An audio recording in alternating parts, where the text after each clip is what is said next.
Mr. Emmanuel Anyaegbunam joins us now on the same matter of constitution amendments. Thank you for coming on this morning. Thank you. How important is this exercise for you?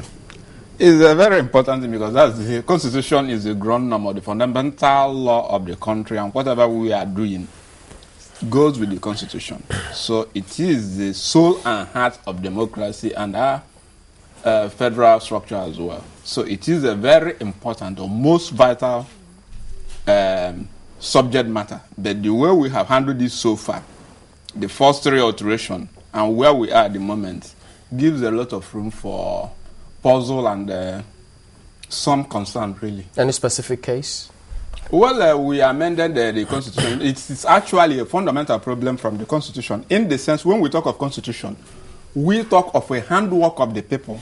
When we talk of law making, it is the handwork of the Parliament. But if you take a look at our present Constitution, in Section 9, it becomes an issue within the Parliament, National Assembly and State Houses of Assembly. The constituent power, being the people, are not involved. It is a very fundamental issue because you see every other thing ends at the National Assembly and the State Assemblies. The first three amendments went through swiftly within these areas. And you know we have coalition, irrespective of the fact that we're a federal state. What you have as the Governors Forum and Speakers Forum, more or less, is a gathering that facilitates issue on centralist basis. But there are public hearings on these matters too. The public hearing will not go on constitution, which is the soul. Watch any other federal, like the Americans go on conventions, which involves the people. In our own area, we would have expected a plebiscite or referendum, just like in Section 8, in alteration of boundaries and creation of local government. So at the end of the day, what you're saying is that when we're done with all of these things and we've passed them, we should still subject them to a referendum. We cannot do it by the spirit of this constitution. That's why I'm saying that a fundamental issue would have been in the constituent power of the people. In amendment of the constitution is bigger than any other person, including the national and the state assemblies. But what we have in Section 9 leaves amendment as the subject matter of the Parliament alone. Do you understand what I'm saying? Just like normal lawmaking. But so far so good, they have tried to involve the people in the sense that they are asking them to bring their submissions to the Parliament so that all of these things, all of the demands can be factored into their amendments, as it were. We have always involved the people, but the people on their own, who are you inviting? Let me ask. If you come to Lagos, who moves into the House of Assembly to contribute, or in any other state, apart from those who are the stakeholders or who are the interest holders in this issue? So that is the fundamental issue. You are talking of the people. Who are the people? Is it ASU? Are you talking of Nigerian Bar Association or the rest? The people, the everyday people. I mean, we've had a couple of members of the House of Reps that have been... I remember we interviewed the spokesperson of the House of Reps who said that he's gone to his constituency and many of his other colleagues have been there as well, and that they're asking their own their constituents to tell them what they want them to say there. Let me highlight an issue in this. The first alteration, if you go to Section 18, alter there the governorship tenure, and it was signed on 6th of January 2011, ever before the election. The Supreme Court, it is here. If you want, I will read it out. The same alteration those governors stayed a year and something, and the Supreme Court had 3 adjournments on a constitution that has been already amended. So we have a fundamental problem of even understanding the spirit and content of the constitution ever before the issue of amendment or review. Like I have said, we are talking of amendment. If you are talking of review, it's a holistic rewriting, which is not possible as at the moment. Okay, so if the people were to be involved in this, how would it be specified? If they were to involve, like I said, it is their own instrument. Other than the public hearing? The public hearing is a normal lawmaking process, like I have said, and it has not even affected any of the issues. Like I have highlighted here that a year before the 2011 election, the constitution had been amended. Then you went to court, even to the Supreme Court, and had 3 adjournments. So those governors stayed a year and something over an issue that had been resolved by the constitution. But now that they're coming up with a whole lot of specifications or some aspects that they think should be amended, let's get your impressions of, or where do you think is of utmost importance that should be touched upon? And the basic issue now is this, like I have said. You see, I'm surprised that people are even talking of electricity. Here in the concurrent list, if you go to item 13 and 14, the state, either item 14, a House of Assembly may make laws for state with respect to electricity and the establishment of state electric power stations. So it is on concurrent list, it's not an exclusive list. If you go to education, which is a fundamental concurrent issue, it is shared by two of them, but you have seen all of them, including the Indomie universities we have established. All of them have gone back to JAMB. Now, the colleges of education and the rest in a federal state. So they have now centralized that on their own, conceding their own constitutional power. So where I am saying is that if you take a look at the office of the Auditor General, Accountant General, and then Attorney General of the state, these are the offices established by the Constitution. If you take a good look at them and what we have gone through far, you will question who really is in control of our treasury. You've seen billions move away. So this area, and then Public Accounts Committee, which is the only committee the Constitution has approved for the center and the states. If we take a good look at this over our accounting and distribution of finance, we should be able to come, because if you listen to Rotimi Jacobs, he said that Andokai said to him, don't do anything on this Iboris issue. You see that we have a problem. The powers of the Attorney General is all encompassing within the Federation. That's why he can even prosecute any person, even within the states. These are areas we have to look at. Then Accountant General and Auditor General, who are supposed to provide constitutional ordained reports quarterly and annually, we have not seen this report. In other words, I think looks like you also with the NBA that says, well, Section 158 of the Constitution that declares the Code of Conduct Bureau, the NJC, the Federal Civil Service, and lots of all of them. They want the office you just talked about now of the Attorney General of the Federation to also be independent. Is that what you mean? Yes. As well as the police? As the police, yes, because security is a major issue. The police, not only being independent, we should take a look at the police relationship with the governors of the state. We are having a very big problem. So the independence of the AGF, Attorney General of the Federation, as well as that of the police, how does that help us as a nation? What I'm saying is this, that we should take a critical look at these offices and now see that they must be advertised before any person takes it up.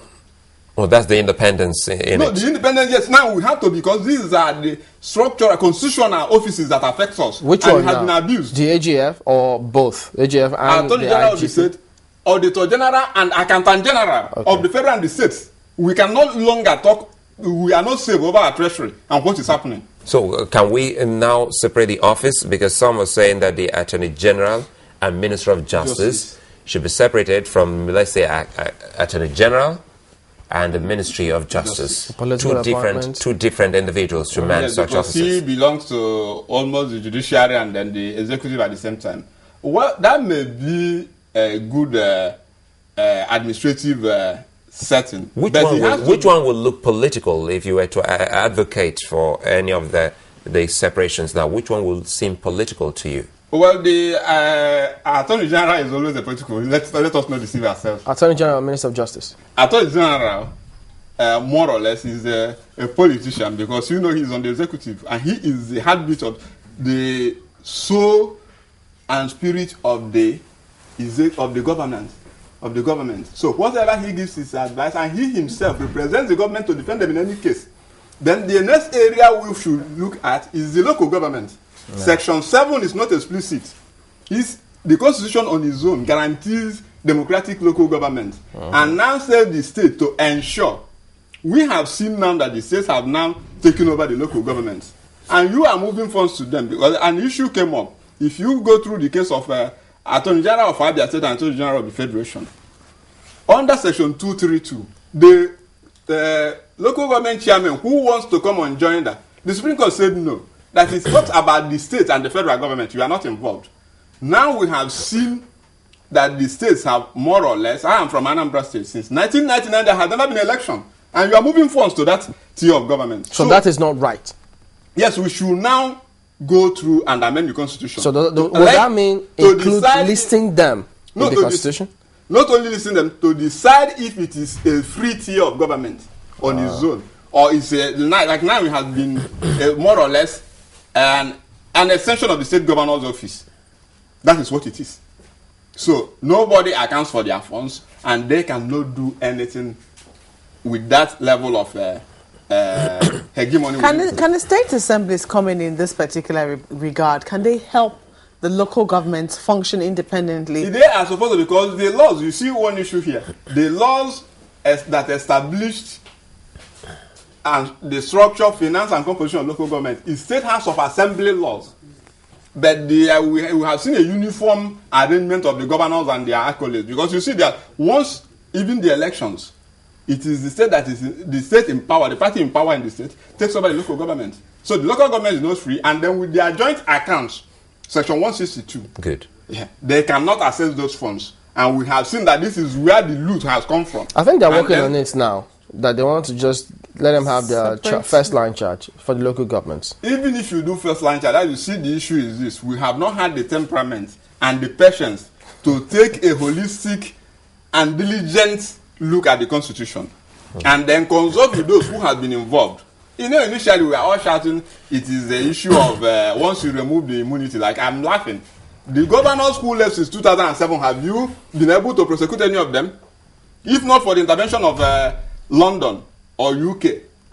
So you mean it's not about the immunity? It is not about the immunity. Like I said, constitution can only lay a framework of law and order. It cannot solve problems directly. Let us stop deceiving ourselves. So in other words, Mr. Anyaegbunam, all you've pointed out is like we have not even been able to interpret carefully the constitution that we have now, and we seem to be looking towards a constitution amendment, which you believe is just, you know, a wild goose chase. Yes, because we are looking at a escape route to run away from true good governance. Where are the roads? You are voting annually for them. Where is the electricity? Like I have said, even the states have their own. So it was all subsidy and the rest of them, just like Freedom of Information Act. Where are we? So we have not done the needful. We have not faced the issue the way it ought to be. And this giving of timeline, telling us that as of July you will amend the constitution, which I said is the collective social contract of the people. The Americans, even in 1787, they had their constitution. It took them 2 years to come with the first 10 amendments, because even the states were afraid over what they were going into as a federation. So there will always be this pool of centripetal and centrifugal forces.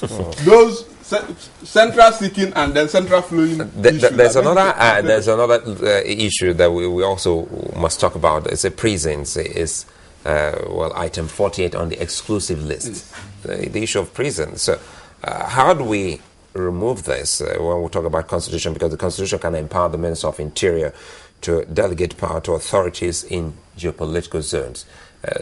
Will that help in decongesting our prisons by the time we take off prisons from the exclusive list? Like I said, in modern federalisms all over the world, we have run away from this extreme autonomy. Some of the, like, let me take Germany for instance. Most of the federal laws are now administered by the states. Do you understand what I'm saying? Mm-hmm. So, and if you see even our judiciary, the way it is now, we must leave the states to administer some of these issues, and then we are on the regime of cooperative governance. People are no longer talking about roads and schools or water in the 21st century. So you should move these prisons. Yes, you give what we call granting what? In ACE, there are areas like Lagos where you need a lot of prisons. What are you looking for? Prisons in Taraba. So these are the areas, or in Ebonyi. So the scale. Are there no criminals in Ebonyi or people who commit offenses? No, in those you should places? look at the social contents of the people, and then if a court in Lagos State takes almost 1,000 and something cases in a year, and the one in Ebonyi takes 100, are they in the same capacity? Well, if you are in New York, you are not in the same level with somebody in Arkansas. So these are the issues we must bear in mind. So these issues, like I said, even in concurrent and residual lists, the states, most of them, apart from Lagos and about 3 others, are not viable nor vibrant to take most of the things we are talking. So is this in the spirit of what some also recommended, which the Deputy Senate President delivered a speech on, collapsing the 36-state structure system to geopolitical zones? Is that through a constitution or what? I think we should be able. He is a lawyer, and we do respect. And he is in the front line of this. Yes, he has been in front line of this, and he was in the front line when they said that the president will not assent. You remember assent took us almost 1 year. So, and I think we have come to a time where we will be able to face constitutional issues the way it ought to be. If you collapse them by what means? By a decree or by constitutional what? So there are things we should see, and like I have said, because the government is not performing, we are all looking for escape routes. And like I have said, giving them 1 year a timetable for this, and the rest we have done so far, because like I said, Nigeria has in practice a federal structure. In theory, more or less. Okay. But in practice, we are a unitary setting because it's only Nigeria and Eritrea and the whole of Africa practice federalism. And the way we have gone through constitutional amendment throughout our history, 1963, we have to do it because of what? To deal with the Western region. We've seen how we hastily and speedily amended the 1999 Constitution, had 3 alterations. And one of the 3 alterations was tenure of governors. We allowed it to move into 2 years. And up to this moment, we still have lawmakers who cannot differentiate between exclusive and concurrent lists and items on it, including the state governments. Like I have said, electricity, you have seen me read it out front. So we have not done the basis. And I have said until we devote more time, look at the issue of research. It is on concurrent lists. Now we need institutions like advanced legal studies, one on electricity, and then in petroleum, where we have key issues, that will be independent. The Asians are tigers because of what? They have institutes and send their men to Europe and America. They have come back. Today they are tigers. Africa cannot contest with them. So in modern world, we should be able to see in a country where you cannot move within 10 kilometers in any road where you are putting money into roads. Like I said, I don't want to go into the issue of subsidy. Can we tie that to creation of states? Now you've brought in roads. And because we always hear the argument that when you create more states, you're bound to see developments. And how true is that? From 3 regions, 4 regions to 36 states. That is development, isn't it? There is no development if you look at the key issues involved.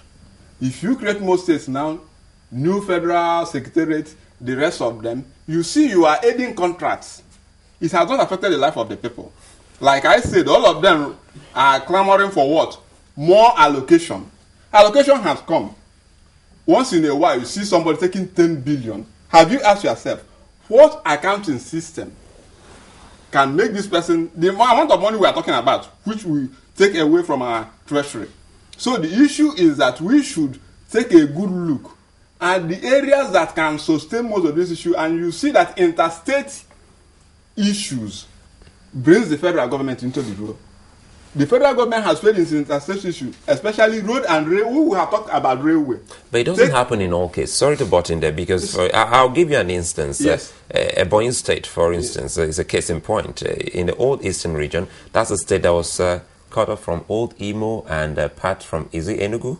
Yes. Part of Enugu. We can still remember off the cuff what Abakaliki used to be like before the state was created and made the capital. Now, as we speak, it's quite different.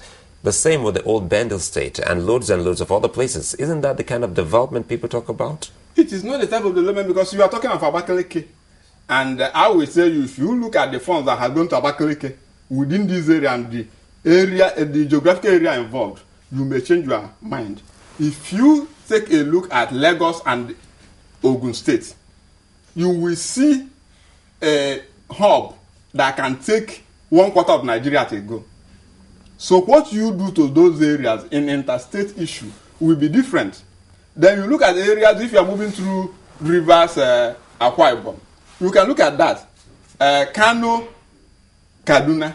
Then there are other areas, like I said, what are you doing in Kebbi and Taraba and Zamfara?